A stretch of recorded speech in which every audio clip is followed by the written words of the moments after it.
Hello guys, welcome to my second mini blog. দেখো, আজকে আমরা বানাবো আলুর পরোটা। তার জন্য আমরা ফার্স্টে আলু এখানে নিয়ে নিয়েছি, সিদ্ধ করে নিয়েছি। এবার আমরা ময়দাটা মেখে নিলাম। ময়দা মাখার পর এটাকে আমরা লেচি করে নেব ভালো করে। তারপর আমরা একদিকে আদা, রসুন, পেঁয়াজ কুচি করে এবং লঙ্কা কুচি করে ভেজে নেব। দেখো, আমাদের ভাজা হচ্ছে। এরপর আমরা এক এক করে এর মধ্যে নুন, জিরে গুঁড়ো, হলুদ গুঁড়ো নিয়ে নেব। এরপর একদিকে আমরা যে আলুটা সিদ্ধ করে রেখেছিলাম সেটা আমরা ভালো করে মাখিয়ে নেব। মাখিয়ে আমরা এই পেঁয়াজের সাথে আমরা ভালো করে আলুটা মাখিয়ে এর মধ্যে পরিমাণ মতো মশলা দিয়ে দেব।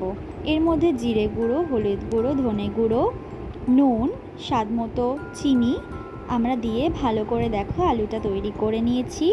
এরপর আমরা ময়দার যে ডোটা তৈরি করেছিলাম, হাত দিয়ে ডোটা ঠিক এভাবে তৈরি করে এর মধ্যে আমরা যে আলুটা মেখেছিলাম সেটা এর মধ্যে ভরে দিতে হবে।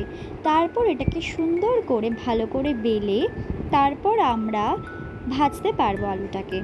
এরপর দেখো, আমরা ভালো করে ডোটা তৈরি করে নিয়েছি।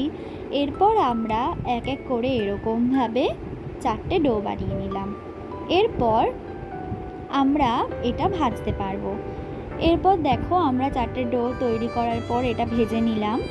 দেখো কত সুন্দরভাবে এপিট ওপিট করে আমার মা এটা ভেজে দিচ্ছে, কারণ ভাজতে আমি একদমই পারবো না, এটা আমার মা করছে, এটা আমার মায়ের ক্রেডিট। এরপর আমরা দেখো এভাবে খাওয়ার জন্য আমি 2টো পরোটা ভেজে নিয়েছি। দেখো, এরপর এটা ভালো করে ভেজে নেওয়ার পর সস দিয়ে তোমরা এটা খেতে পারো। সত্যি বলতে এটা কিন্তু খুব ভালো হয়েছিল খেতে। তোমরাও এটা বাড়িতে ট্রাই করতে পারো। দেখো, খুবই টেস্টি হয়েছিল। তোমরাও খাও।